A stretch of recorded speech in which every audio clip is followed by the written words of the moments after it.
The coffee cup trembles in my hand as I stare at my phone screen, reading the message for the 5th time. Each word feels like a knife, twisting deeper into wounds that haven't even begun to heal. You're fired, and you'll never find a decent job again. I made sure of it. Called all the right people. Goodbye. Marcus, my ex-husband, the man I spent 12 years of my life loving, supporting, believing in. The man who left me 6 months ago for Jessica, my supposed best friend since college, and now this. I press my palm against my chest, trying to calm the panic that's been building since I walked into the office this morning and found my belongings already boxed up. HR wouldn't even meet my eyes when they handed me the termination letter. Restructuring, they called it. But I saw the truth in their uncomfortable silence, in the way they rushed me out before anyone else arrived. The cafe around me buzzes with the usual Wednesday afternoon crowd, but I feel completely alone. Riverside Coffee has been my sanctuary for years, the place I come when I need to think, to breathe, to remember who I am, beyond the roles I've played for others. The familiar scent of roasted beans and cinnamon usually comforts me, but today it can't touch the cold emptiness spreading through my chest. I'm 38 years old, and my entire life has just collapsed. No husband, no best friend, now no job, and according to Marcus's text, no future either.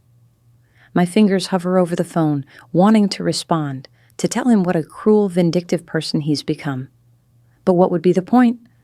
Marcus has already shown me exactly who he is when he served me divorce papers on our 12th anniversary, claiming he needed someone who understood his ambitions better, when he moved Jessica into our house 2 weeks after I moved out, when he made sure everyone at the firm knew I was the reason our marriage failed, painting me as the demanding, unsupportive wife who held him back. I should have seen it coming. The late nights he spent working. The way Jessica always seemed to be wherever Marcus was, laughing at his jokes, touching his arm just a little too long. The way they'd exchange glances across the dinner table when I'd talk about wanting to start a family, about slowing down to enjoy life instead of constantly chasing the next promotion, the next deal, the next big win. Emily Hartwell? The voice pulls me from my spiral. I look up to see a woman in her early 60s approaching my table, her salt and pepper hair pulled back in an elegant bun. She's wearing a tailored navy suit that screams old money and corporate power. Something about her face seems familiar, but I can't place it. "I'm sorry," I say, managing a weak smile. "Do I know you?"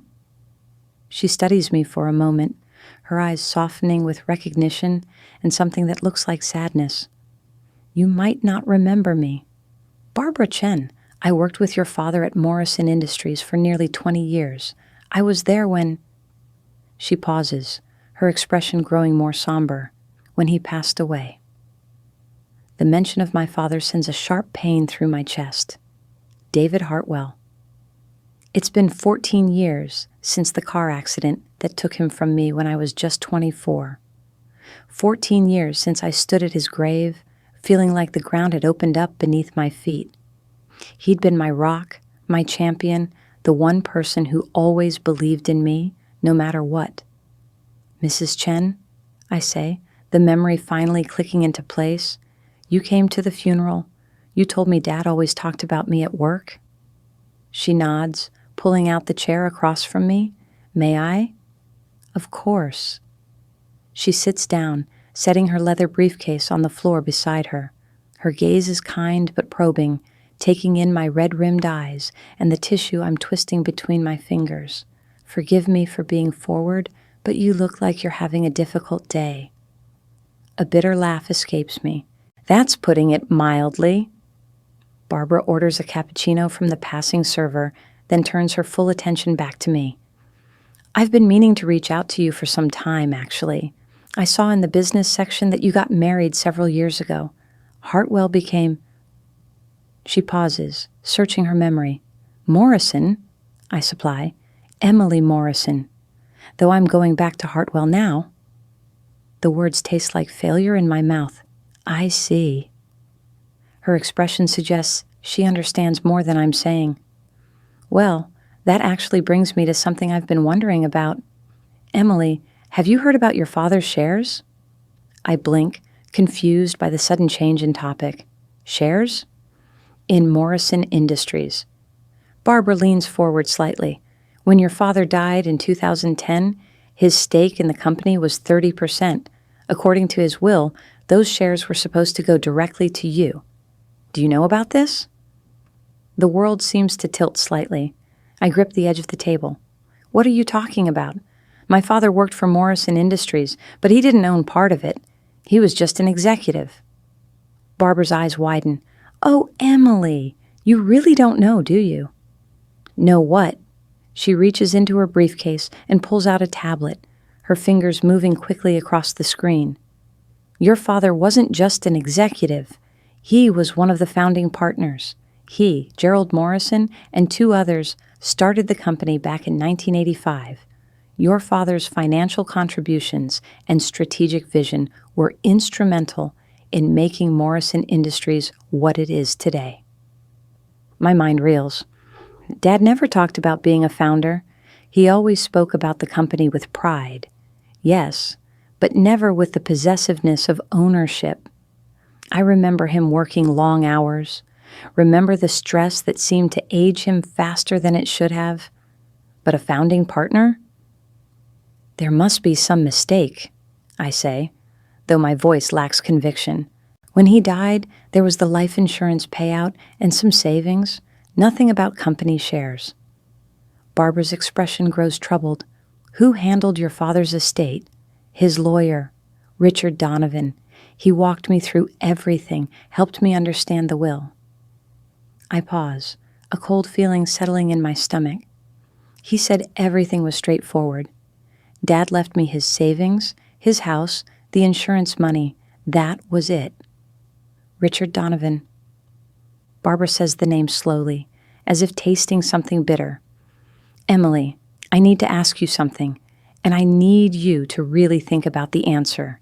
After your father died, did Donovan ever mention anything about shares, stock certificates, or business ownership? I searched my memory, going back to those horrible weeks after the funeral. I'd been in shock, barely able to function. Richard had been kind, patient, walking me through paperwork I barely understood. No, he said Dad's estate was simple. The house, which I eventually sold, some investments that paid for my graduate school, and the life insurance that gave me a cushion while I figured out my career. Barbara pulls up something on her tablet and turns it toward me. This is Morrison Industries' current shareholder structure, publicly available information. See this 30% block here listed under Hartwell Trust? I lean in, my heart starting to pound. The numbers swim before my eyes, but I force myself to focus. That's not my trust. I don't have a trust. But you should. Barbara's voice is gentle but firm. Your father's will specifically established a trust for his daughter, Emily Catherine Hartwell. The shares were to be held in trust until you turned 25, at which point they'd transfer directly to you. That would have been, she calculates quickly, 2011, 14 years ago. My hands have gone cold. I turned 25 3 months after Dad died. Richard never said anything about a trust or shares or any of this. Barbara's jaw tightens. I was afraid of that. Emily, I think you need to look up the current value of Morrison Industries. Let me show you their latest stock price. She taps a few more times on her tablet. I watch her face carefully, trying to read what's coming. When she turns the screen toward me again, I see a stock ticker and a number that makes my vision blur. That's the price per share, Barbara says quietly. Now, multiply that by the number of shares in a 30% stake of the company. I pull out my own phone with shaking fingers, opening the calculator app. The numbers seem impossible. They can't be real. But as I type, as I watch the zeros multiply, my breath catches in my throat. The room spins. My coffee cup crashes to the floor, shattering, but I barely hear it. Barbara reaches across the table and grabs my hand. Breathe, Emily. Just breathe. That can't be right, I whisper. That's a considerable fortune, Barbara finishes. Morrison Industries has grown exponentially over the past decade. They went public in 2015, which made those shares even more valuable. If you own 30% of the company... She pauses, letting me absorb the implications. Emily, you should be one of the wealthiest women in this state. I stare at the number on my phone screen. My entire body has gone numb. This morning, I woke up unemployed, divorced, and apparently blacklisted in my industry. Now, I'm being told I should have access to wealth I can't even fully comprehend. But I don't have it, I say, my voice rising slightly. I don't have any of it. Where is it? Who has it? Barbara's expression darkens.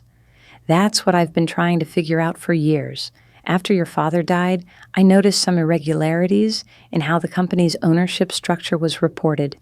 Questions I asked were deflected or ignored. When I pushed too hard, I found myself suddenly reassigned to a department with no access to corporate records. I retired 2 years ago, but I've never stopped wondering what happened to David's shares. Why didn't you reach out to me sooner? The question comes out sharper than I intend, but I can't help it. 14 years. 14 years of struggling, of working my way up from an entry-level position, of carefully budgeting every dollar, while apparently sitting on a fortune I knew nothing about. I tried, Barbara says, her voice pained. I called the number I had for you, but it had been disconnected. I wrote to the address from your father's personnel file, but the letters came back marked Return to Sender. I even hired a private investigator, but the trail went cold after you got married and changed your name. I had no idea you'd become Emily Morrison. She squeezes my hand. I'm so sorry. If I'd known where to find you... I close my eyes, trying to process everything. My father's shares, 30% of Morrison Industries, a fortune that should have been mine for over a decade, and Richard Donovan, the lawyer I trusted, who helped me through the darkest time of my life, never mentioned any of it. I need to see him, I say, opening my eyes. Richard Donovan, I need to know what happened. Barbara nods. I'll go with you. And Emily, you're going to need a new lawyer, someone who specializes in corporate litigation and estate fraud. I know someone excellent if you're interested. Yes. The word comes out stronger than I feel. Yes, I need all the help I can get. As I gather my things, my phone buzzes with another message. Marcus again. Hope you're enjoying unemployment. You should have been more supportive when it mattered. Maybe you'll learn something from this. I stare at the words, and something shifts inside me. All the hurt, all the humiliation, all the powerlessness I've felt over the past 6 months suddenly transforms into something else. Determination, anger, a fierce need to understand what's been stolen from me and to get it back. Marcus thinks he's destroyed me. He thinks he's won. But he doesn't know about the shares. He doesn't know that while he was busy tearing apart the life we built together, there was something else, something bigger, something he can't touch or manipulate or take away from me. At least, I hope he can't. The drive to Richard Donovan's office takes 20 minutes, but it feels like an eternity. Barbara follows in her own car, giving me space to think, to prepare myself for whatever comes next. The law firm occupies the entire 15th floor of a gleaming downtown building, all glass and steel and modern elegance. I remember being intimidated by this place 14 years ago, a grieving daughter completely out of her depth. Now, walking through the heavy glass doors, I feel different. Still scared, still reeling from Barbara's revelation, but no longer the helpless girl who needed someone else to handle everything for her.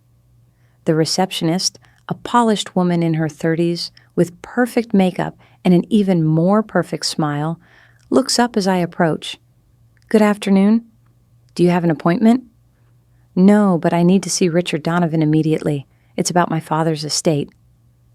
Her smile doesn't waver, but I see the subtle calculation in her eyes. "I'm afraid Mr. Donovan is with clients all afternoon. If you'd like to schedule something for next week, tell him Emily Hartwell is here." I keep my voice level, but firm. "Tell him it's about David Hartwell's shares in Morrison Industries. I think he'll make time." Something flickers across the receptionist's face. Surprise? Concern? She picks up the phone, her voice dropping to a murmur as she speaks. I catch fragments. Hartwell. Morrison Industries. Quite insistent.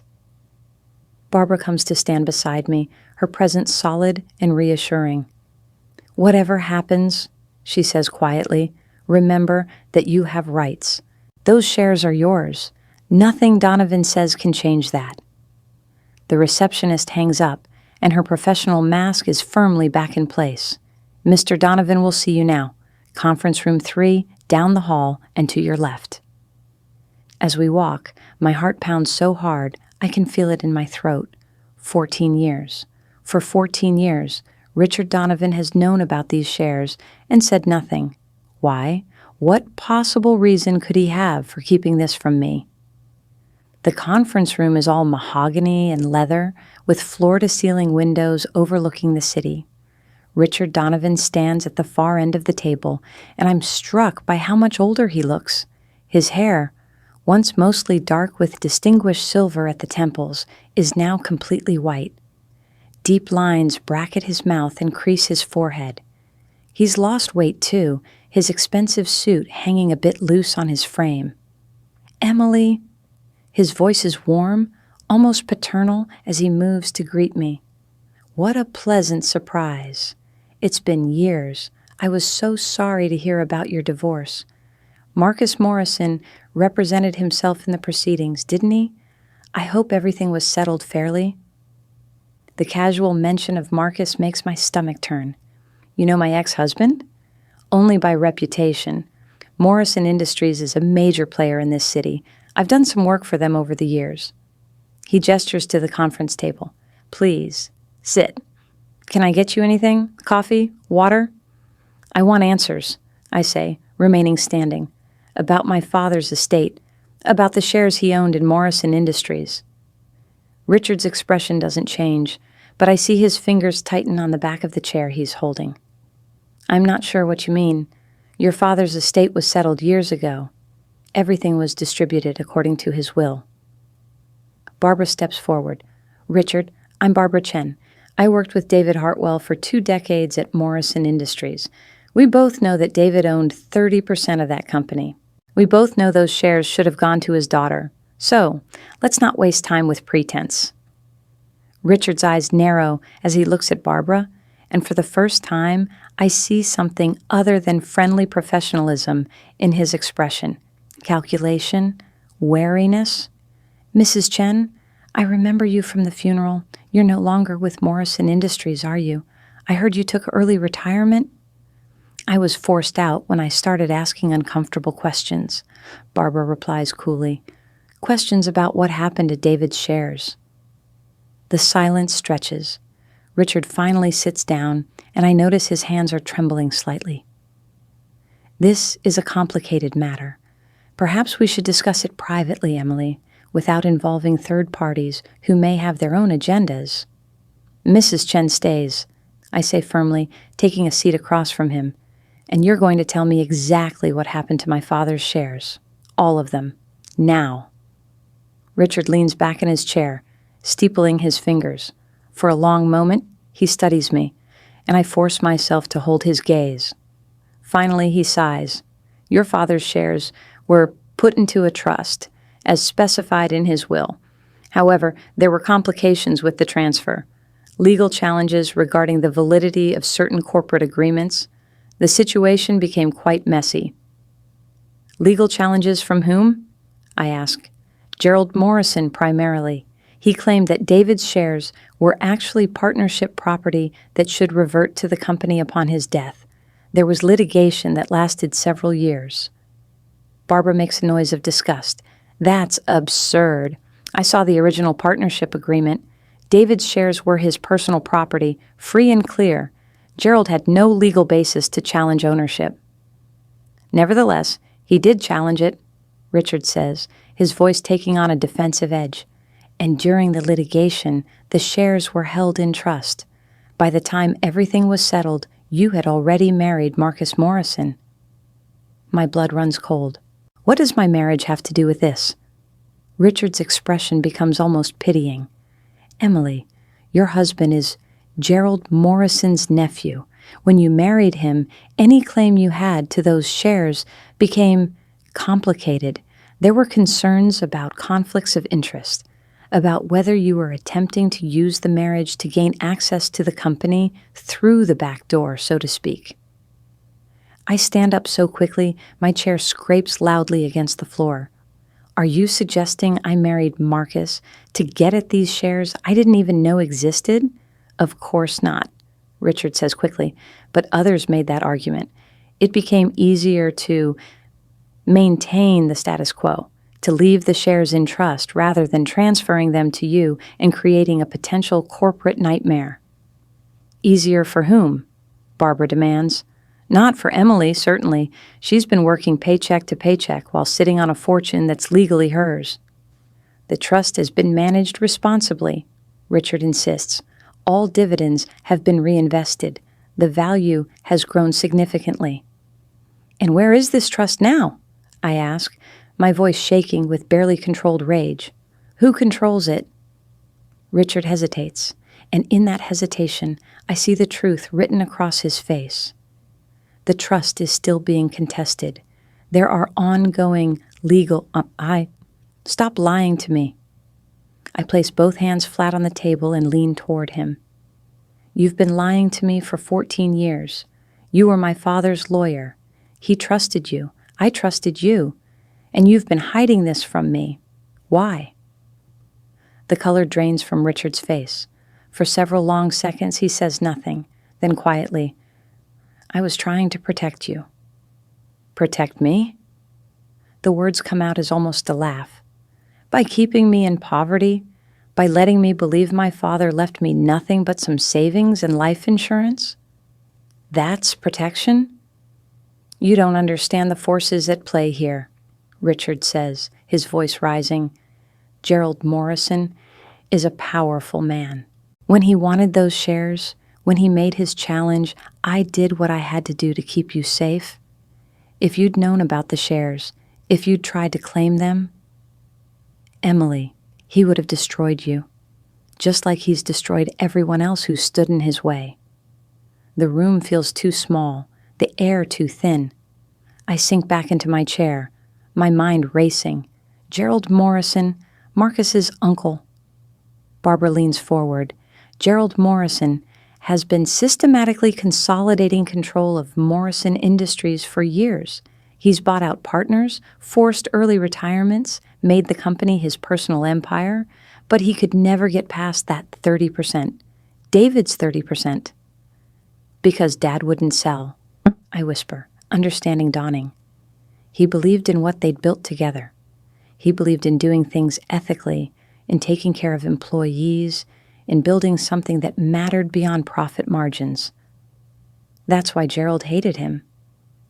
Richard nods slowly. Your father and Gerald had very different visions for the company.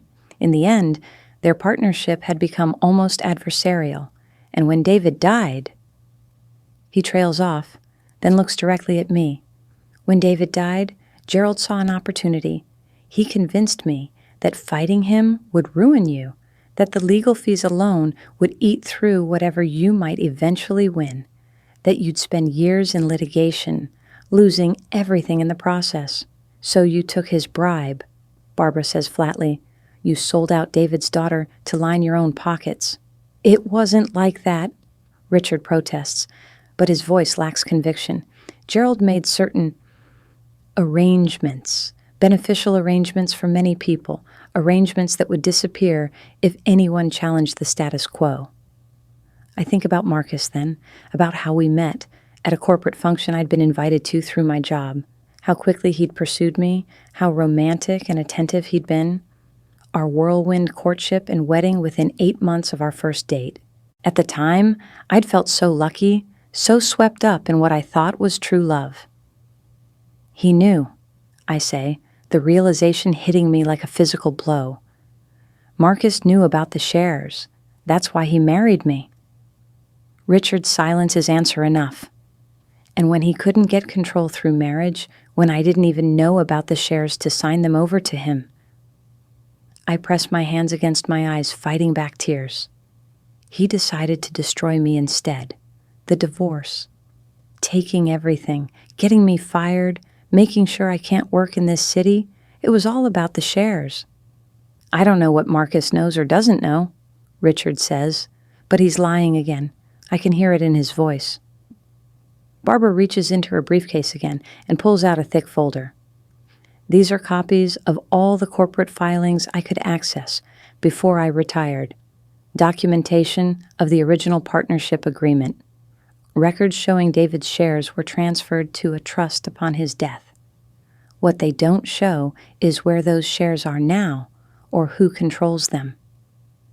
She slides the folder across the table to me.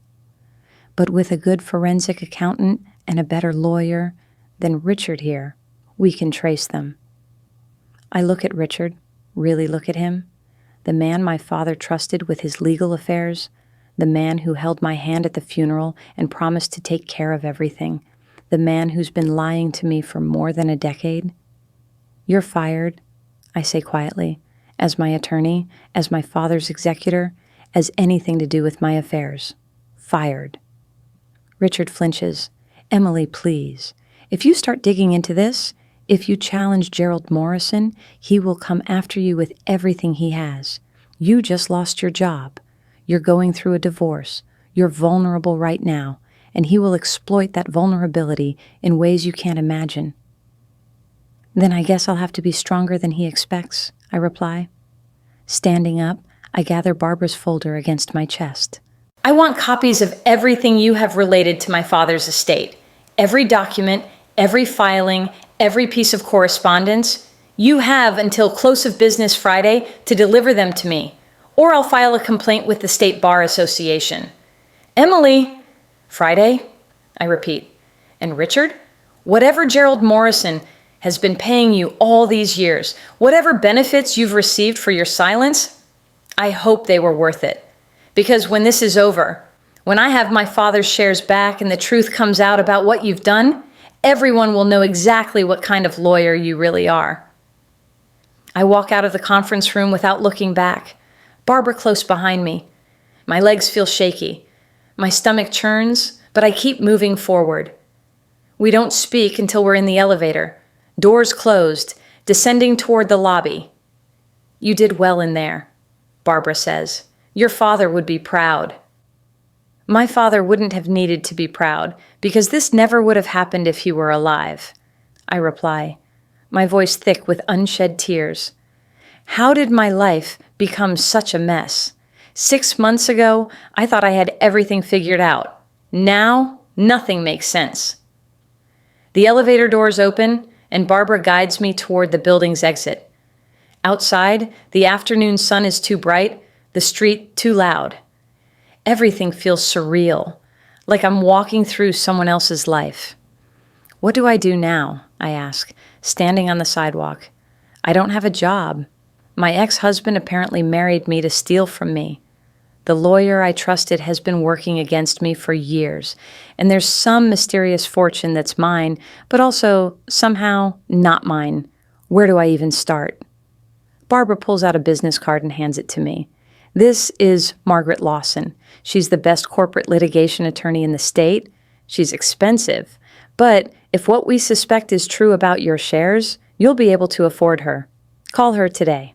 Tell her I sent you. I stare at the card. Elegant cream-colored stock with raised lettering. Margaret Lawson, Lawson and Associates, attorneys at law. What if this all falls apart? What if I can't prove anything? What if Gerald Morrison really does destroy me? Then you'll survive anyway, Barbara says firmly, because that's what strong women do. We survive. We rebuild. We keep going even when everything seems impossible. She pauses. But Emily, I don't think it's going to come to that. Gerald Morrison has been playing this game for years, thinking he's untouchable. But he made a mistake. He let you believe you were powerless. And now, when you're about to discover just how much power you actually have, he's not going to see you coming. She's right. All these months, Marcus has been gloating about ruining my career, about taking everything from me. Gerald Morrison has been sitting on my father's shares for 14 years, thinking he's won. Richard Donovan has been collecting whatever payments or benefits he received for his betrayal. None of them expect me to fight back. They think I'm beaten. They think I'm done. They're wrong. I save Margaret Lawson's number in my phone and flag her contact as urgent. Then I look at Barbara. Thank you for reaching out, for caring enough to keep searching for me, for helping me today.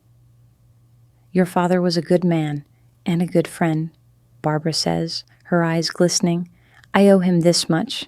And Emily, this is just the beginning.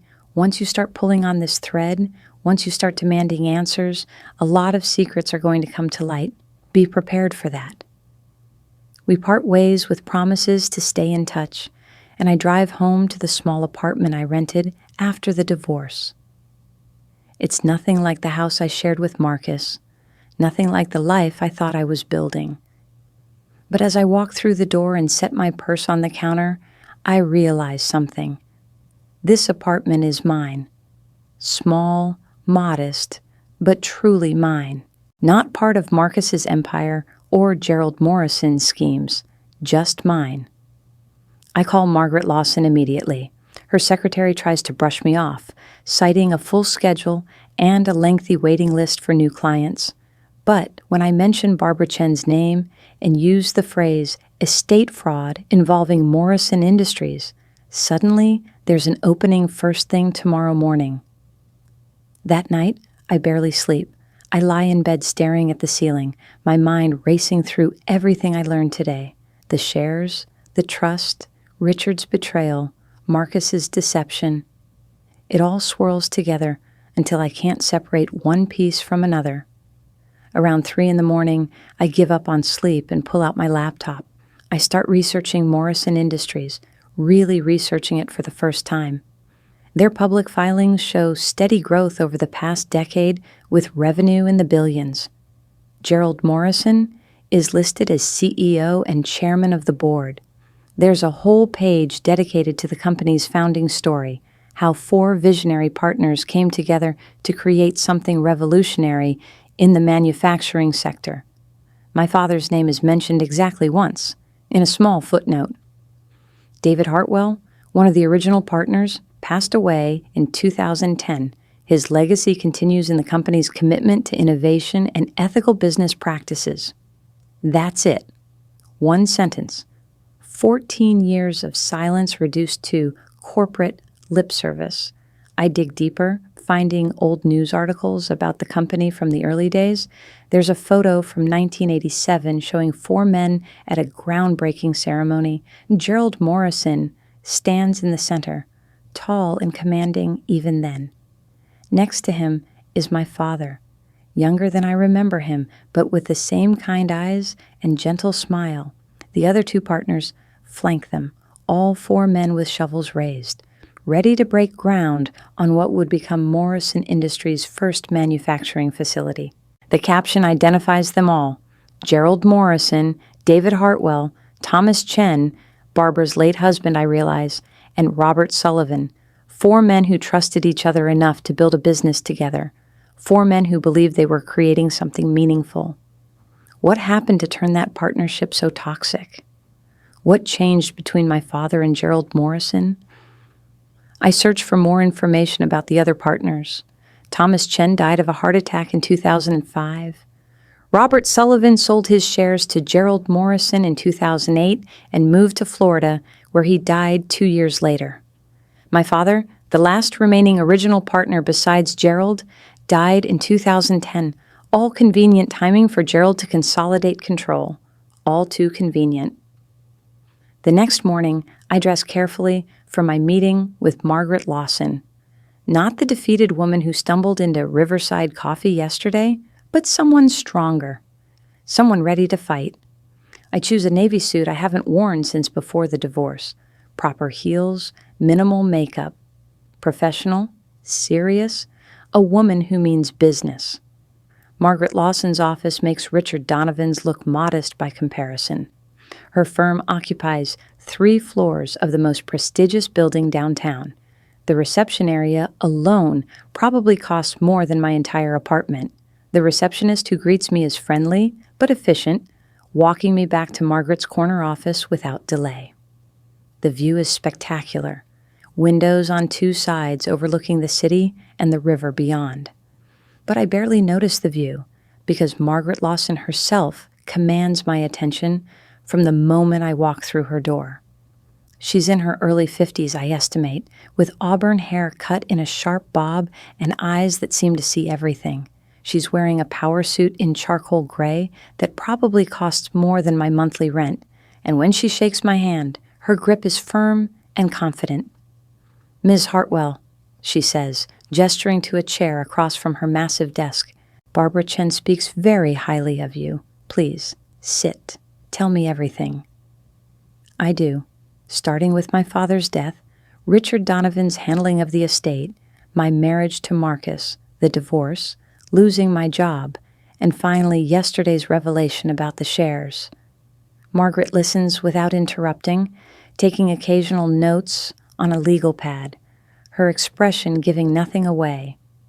When I finish, she sets down her pen and looks at me directly.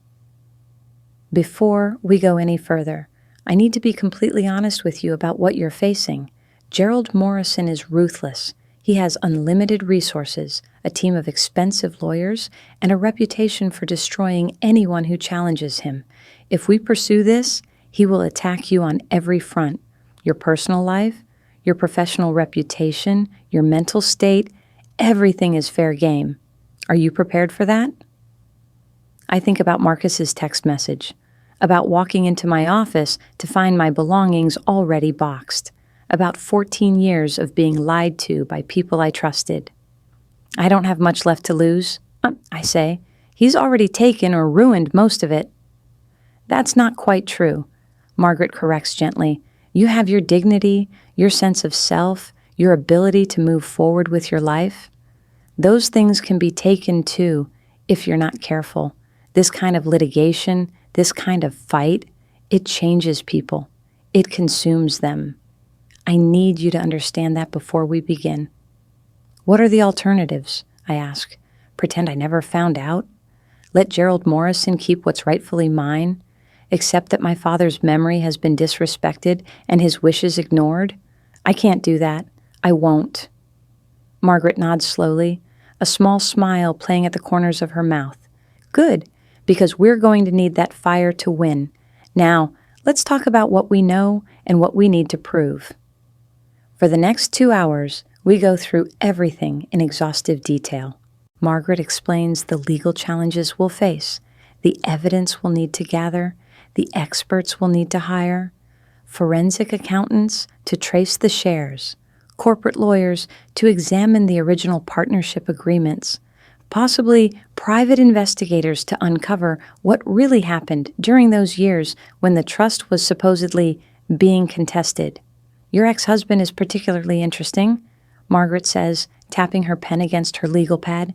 "If he knew about the shares when he married you, if there's any evidence of conspiracy with Gerald Morrison to obtain them through the marriage, that's fraud on an enormous scale. We're not just talking about recovering your shares, we're talking about potential criminal charges." The thought sends a chill through me. Criminal charges against Marcus, against Gerald Morrison, against Richard Donovan for his role in all of it. This isn't just about getting my inheritance back. This is about justice. "There's something else you should know," Margaret continues. "If we proceed with this, and we're successful, you won't just be getting your shares back. You'll be getting 14 years of accumulated value, including all dividends that should have been paid to you. Morrison Industries has been highly profitable during that period. The amount we're talking about..." She names a figure that makes my head spin. I'd calculated the current value of the shares yesterday, had seen that impossible number, but I hadn't thought about all those years of dividends, of growth, of everything I should have been receiving. The amount Margaret quotes is almost double what I'd imagined. "How long will this take?" I ask. Honestly, it could be years. Complex corporate litigation always is.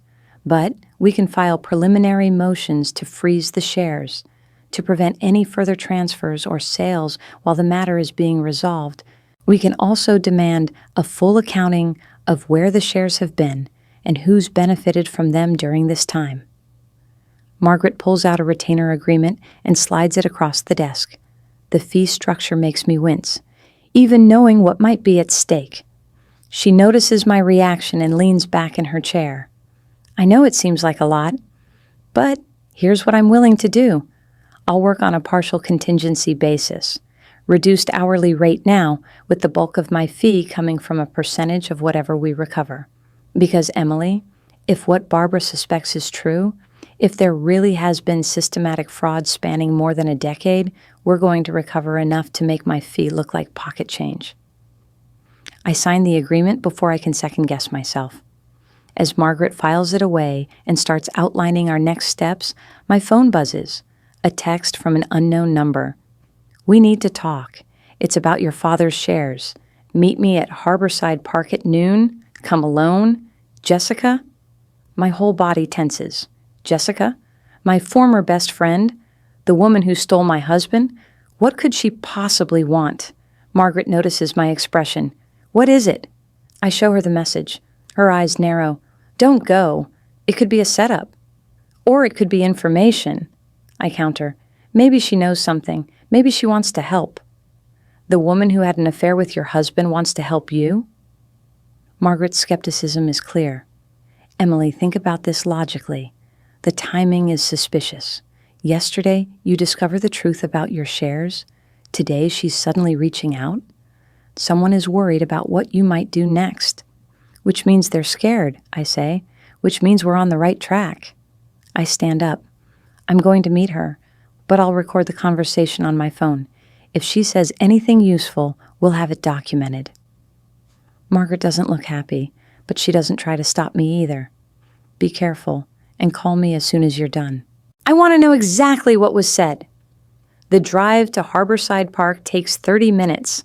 It's a popular spot during summer, but on this chilly November morning, it's nearly deserted.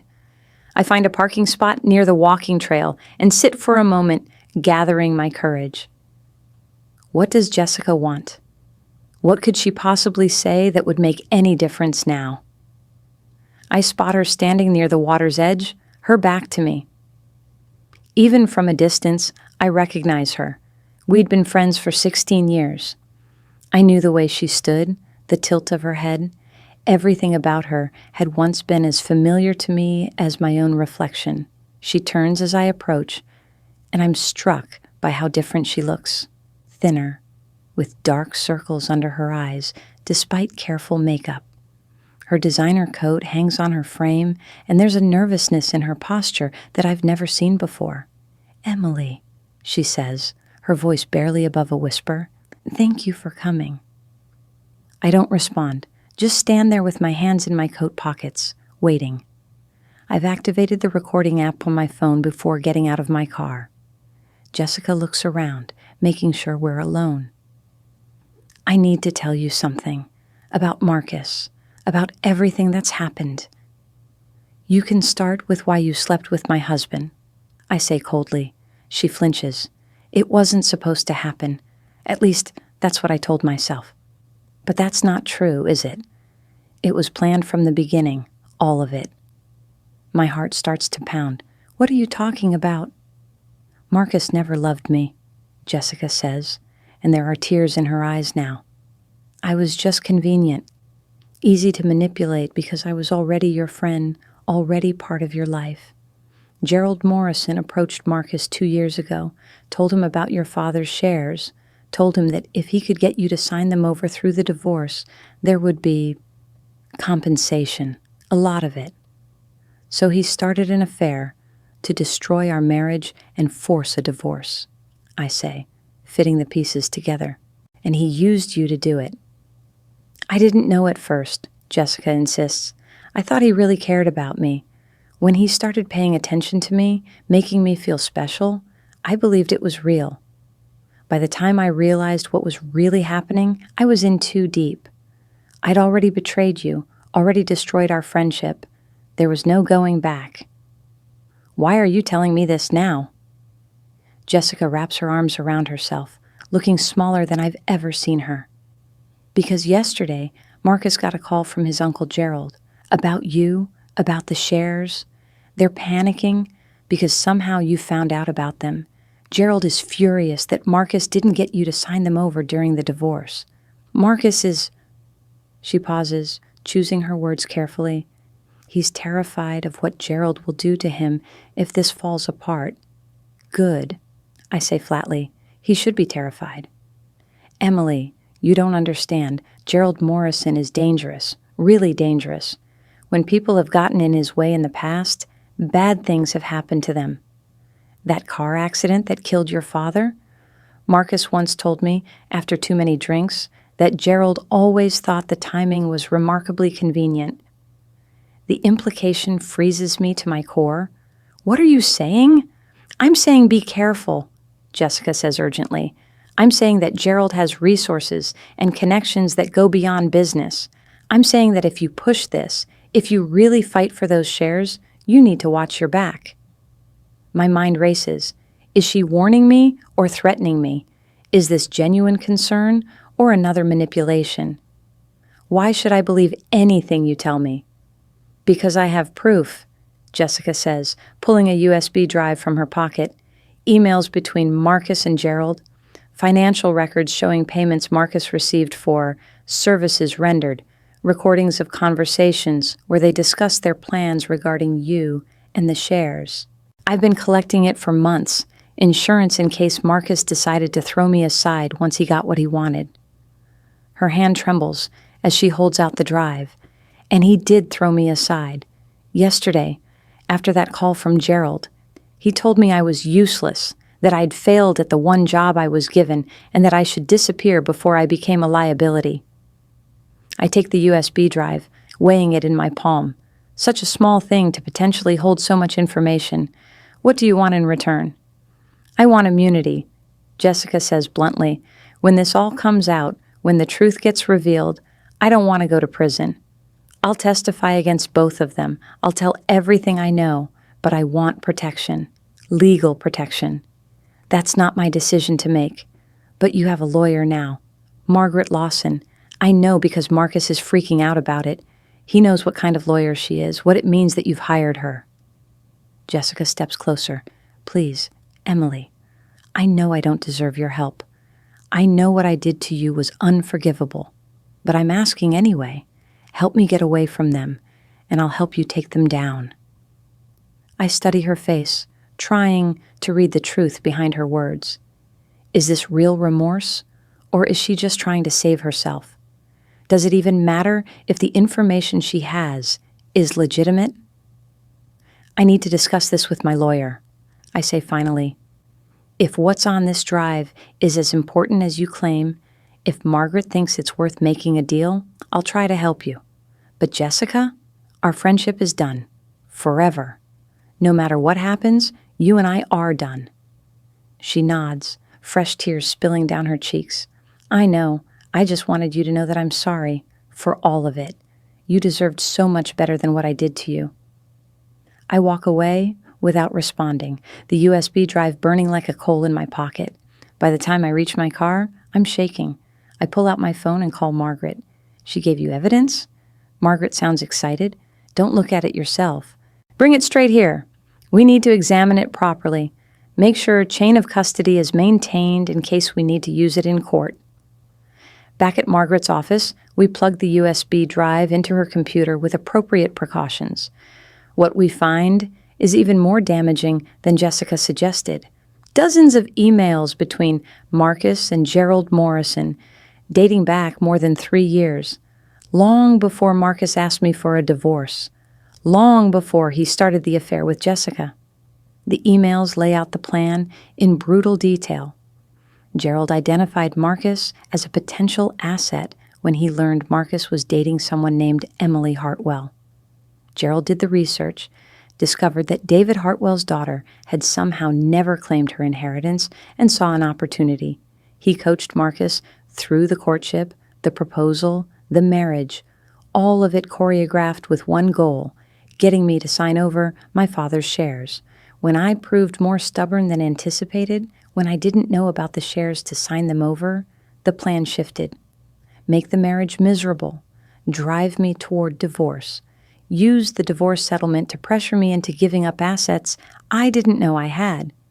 Margaret and I read through everything in silence. There are financial records showing Gerald paid Marcus substantial sums over the years. There are recordings where they discuss me with casual cruelty, as if I'm not a person, but just an obstacle to overcome. There's even an email where Gerald suggests that if Marcus can't secure the shares through legal means, there might be other options. This is conspiracy to commit fraud, Margaret says, her voice tight with anger, and possible conspiracy to commit who knows what else. Emily, this is criminal.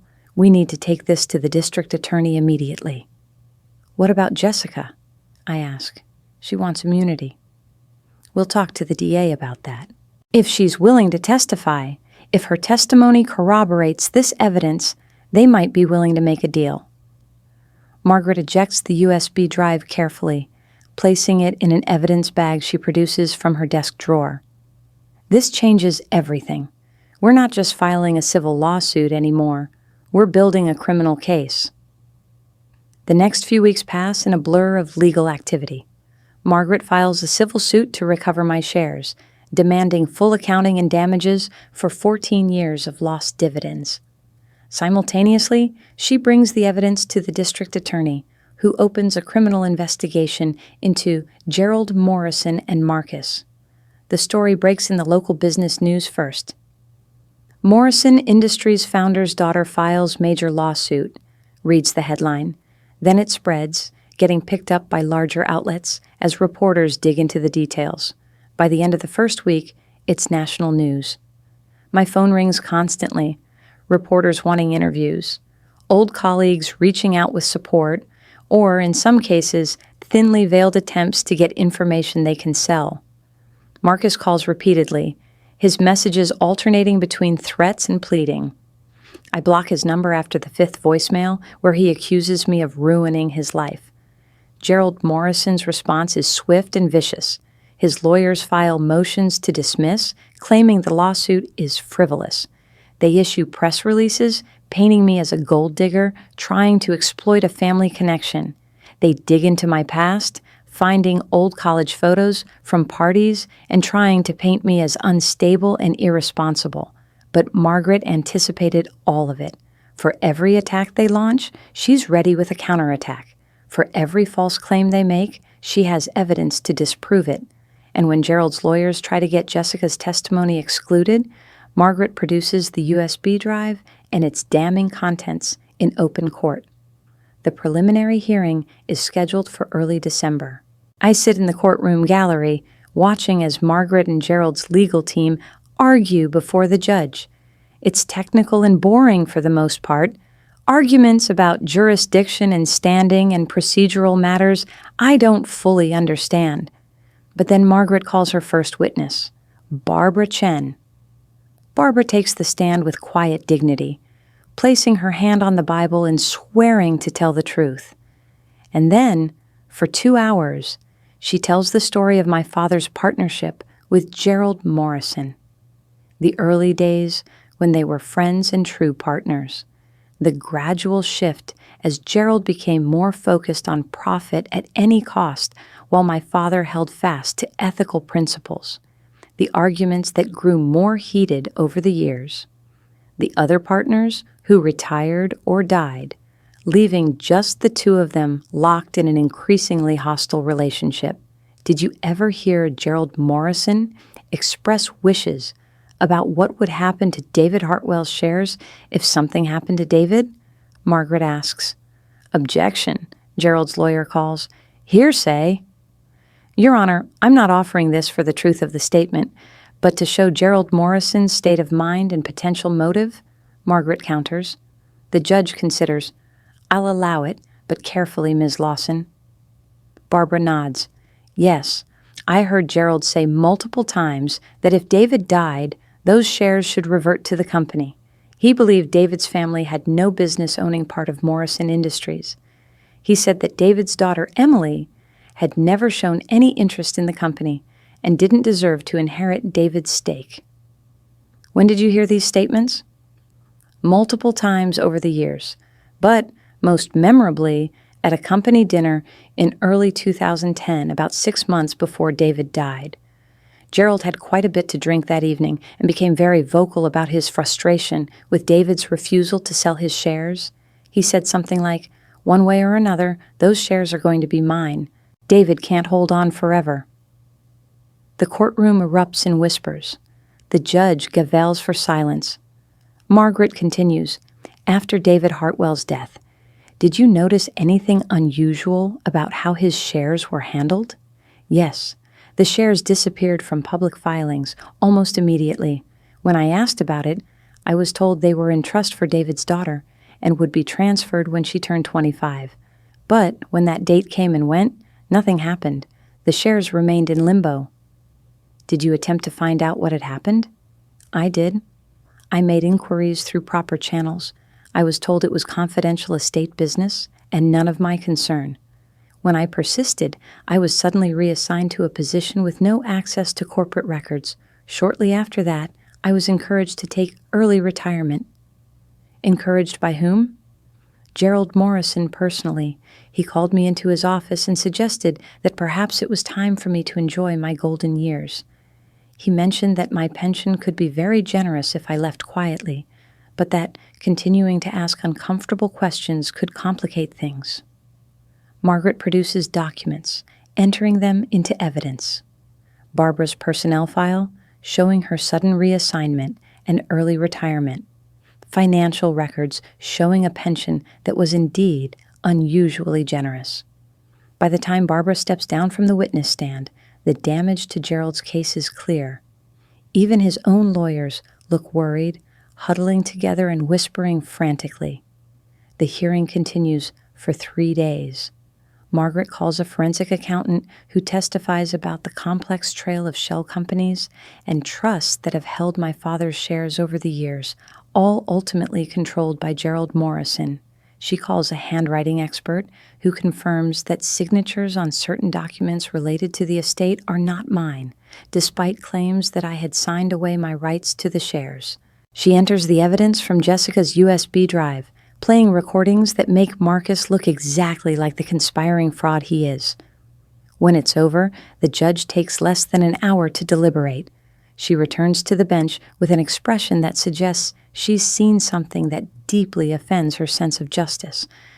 Having reviewed all evidence and testimony, she begins, "This court finds that there is substantial and compelling evidence of fraud, conspiracy, and potential criminal conduct related to the estate of David Hartwell and the inheritance rights of his daughter, Emily Hartwell. The civil case will proceed to trial.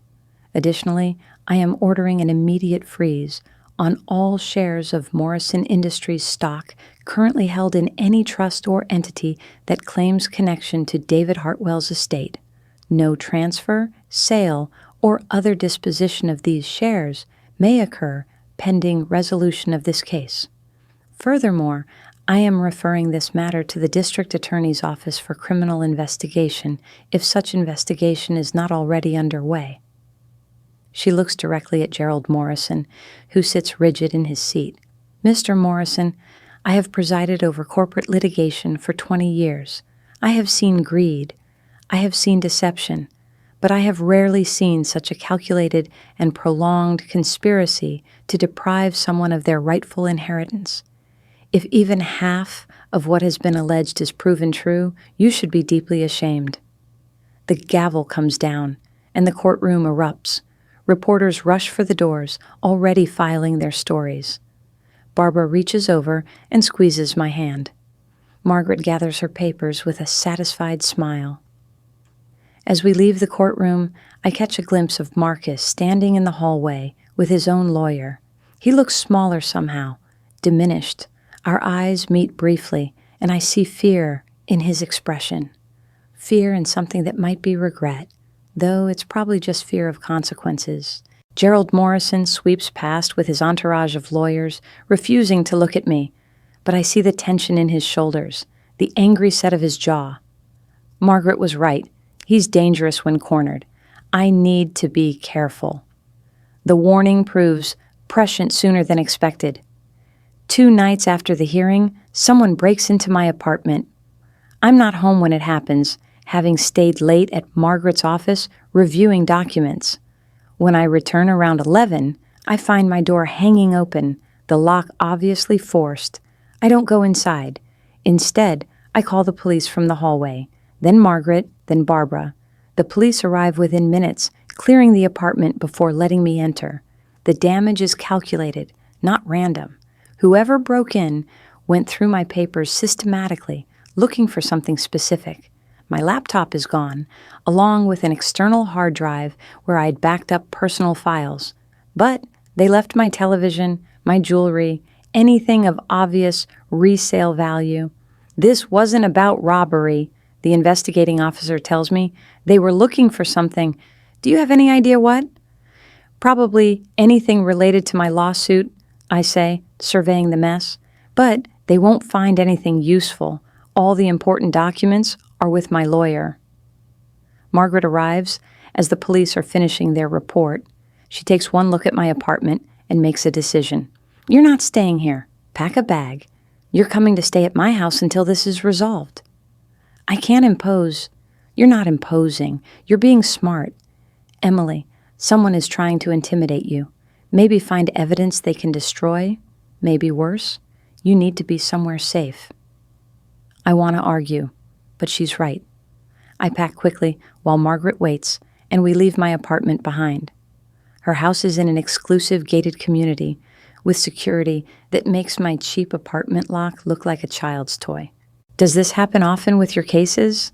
I ask as she shows me to a guest room that's nicer than my entire apartment.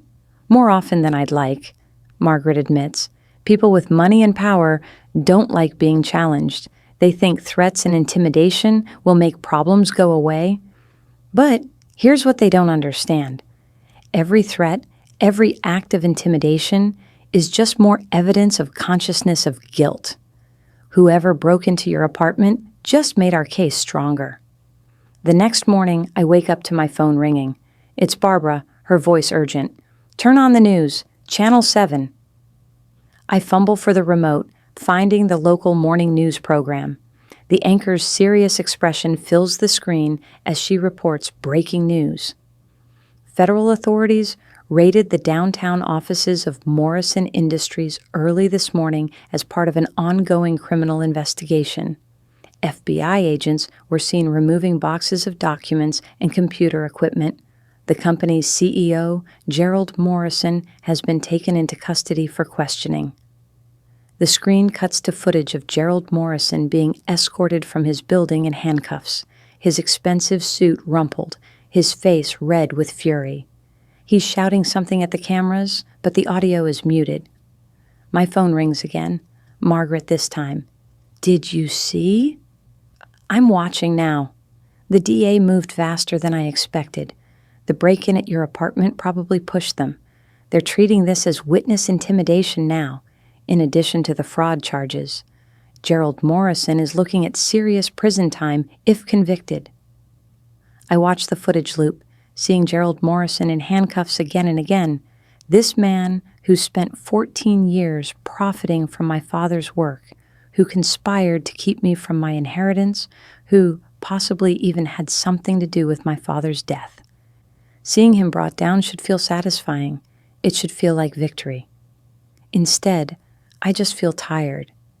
tired and sad and angry that any of this happened in the first place. The trial takes place in late February after months of pre-trial motions and negotiations. Jessica makes a deal with the prosecutors, agreeing to testify in exchange for immunity. Richard Donovan, faced with his own potential criminal charges for his role in the conspiracy, also agrees to cooperate. I sit in the courtroom every day, listening as witness after witness describes the conspiracy to steal my inheritance. The prosecutors paint a picture of Gerald Morrison as a man obsessed with control, willing to do whatever necessary to consolidate power over Morrison Industries. They show how he'd systematically eliminated every other partner or shareholder who stood in his way, how he'd used Richard Donovan to keep me in the dark about my rights, how he'd recruited Marcus to marry me and extract the shares through fraudulent means. Marcus testifies as well, having also made a deal to reduce his own potential sentence. He admits everything: the fake courtship, the planned affair with Jessica, the coordinated effort to destroy my career and reputation. Sitting in the witness box, he can't even look at me. When his lawyer asks if he has anything to say to his ex-wife, Marcus finally raises his eyes to mine. "I'm sorry," he says, and his voice cracks. "I know it doesn't mean anything now. I know sorry can't fix what I did, but Emily, I need you to know that somewhere along the way, it stopped being just about the money. I know you won't believe this, but I did love you. Maybe not at first, but eventually. And I hated myself for what I was doing, but I was in too deep.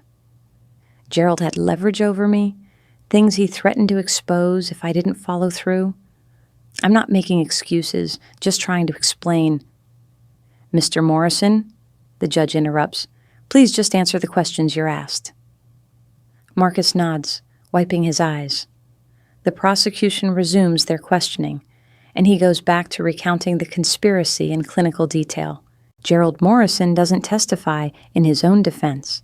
His lawyers put on experts who try to argue that the original partnership agreement was ambiguous, that there were legitimate legal questions about the shares.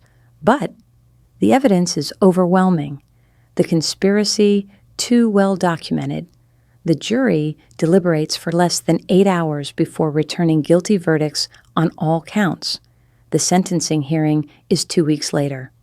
Gerald Morrison stands before the judge, his shoulders back, his expression defiant even now.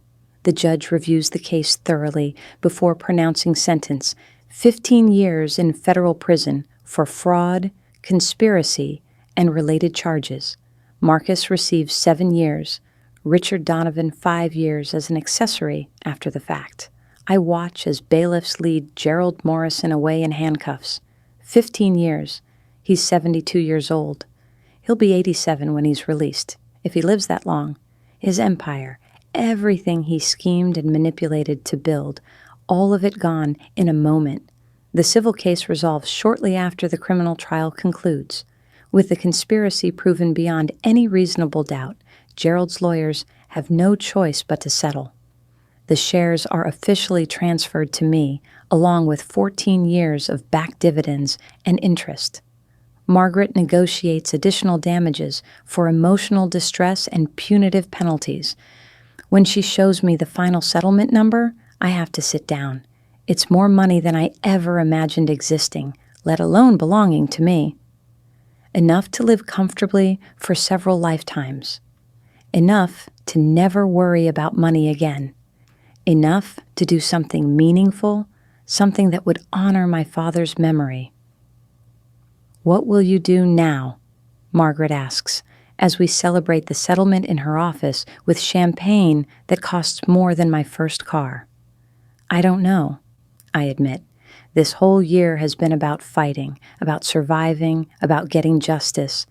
I haven't thought about what comes after. "Well, you have time to figure it out, and resources to make whatever you decide happen." I think about my father then, about the man who built a successful company while maintaining his principles, about how he'd wanted Morrison Industries to be more than just profitable, but also ethical, responsible, a force for good in the community. The company, I say slowly, Morrison Industries. With Gerald gone and my 30% stake, I'm the largest individual shareholder. Yes, Margaret confirms, you'll have significant influence over the company's direction. An idea begins to form. My father's vision for the company, what he wanted it to be before Gerald corrupted everything. Maybe I can help make that real again. Not by running it myself. I don't have that expertise. But by using my shareholder position to push for the kinds of policies and practices my father believed in. Margaret smiles. That sounds like an excellent use of your influence. And Emily, your father would be very proud of you, not just for winning, but for thinking about how to use that win to make things better. The next few months are busy as I work with a management consultant to understand Morrison Industries operations and develop proposals for reform. Better wages for workers, improved environmental practices, greater investment in employee development, and community programs.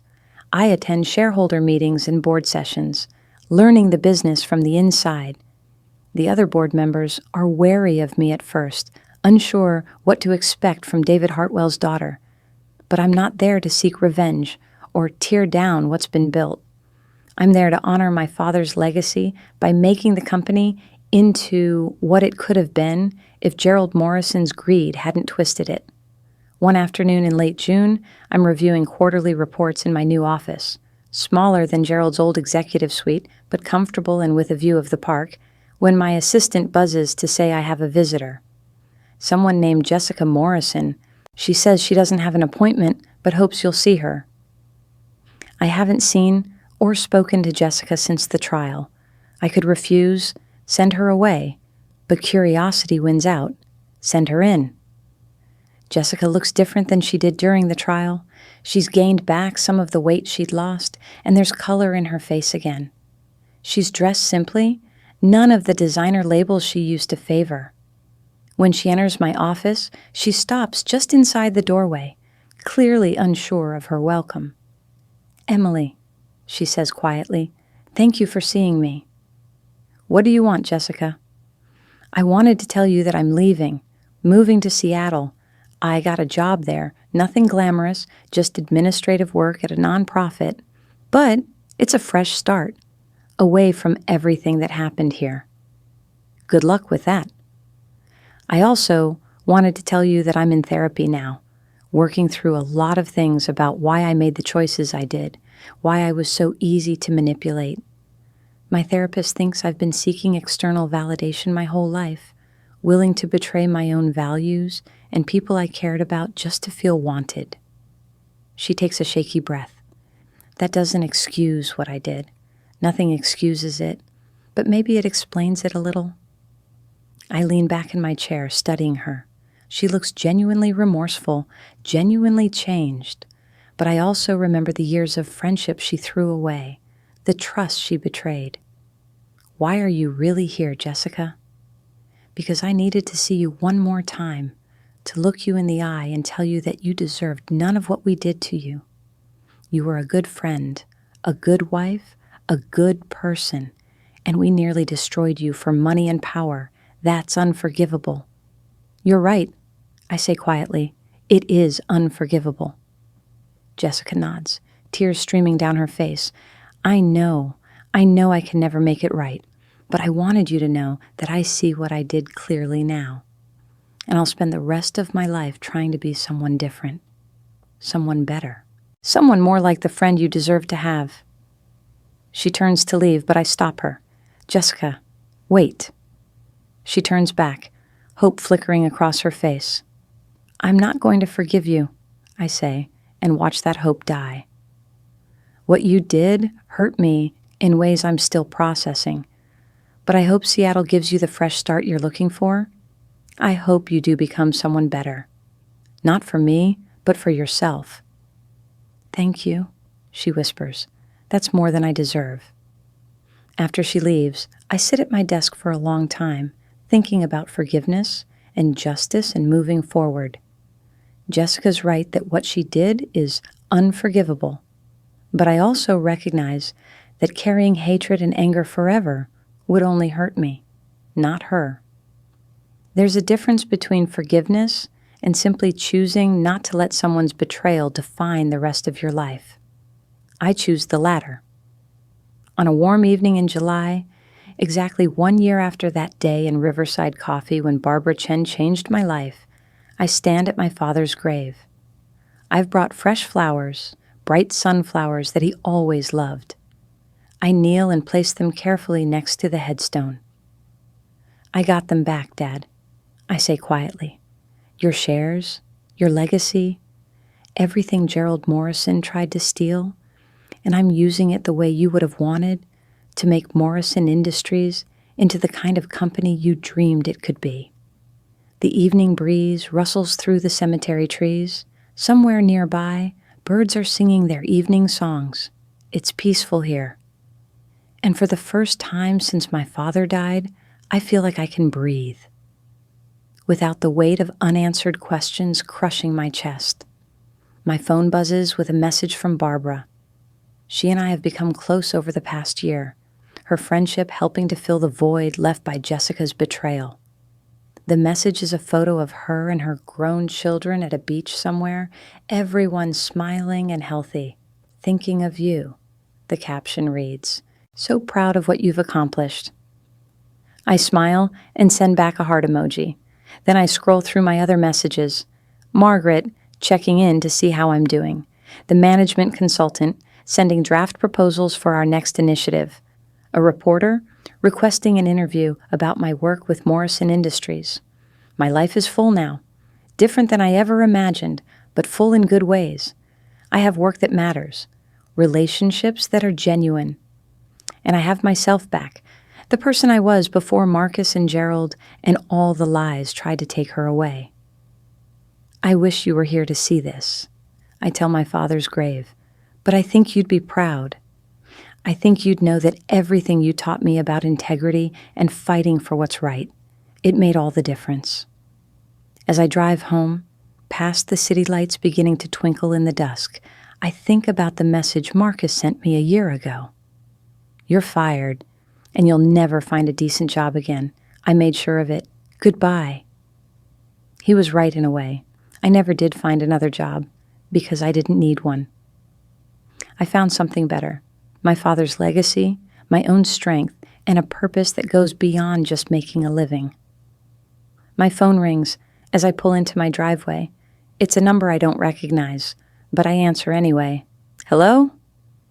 Ms. Hartwell. This is Stephen Park from Coastal Industries. We've been following your work at Morrison Industries with great interest. Our board would like to discuss the possibility of you joining us as a consultant to help implement similar reforms. Would you be interested in hearing more? I smile. Yes, Mr. Park, I'd be very interested. As I hang up and walk into my house, I realize that this is just the beginning. The shares gave me financial security, but the real gift my father left me was the example of his life, how to work with integrity, how to fight for what's right, even when it's hard, how to build something meaningful that lasts beyond one person's lifetime. Marcus and Gerald Morrison tried to destroy me. Instead, they freed me to become someone stronger than I ever knew I could be. Someone who doesn't just survive betrayal, but transforms it into purpose. And that, I think, is the best revenge of all.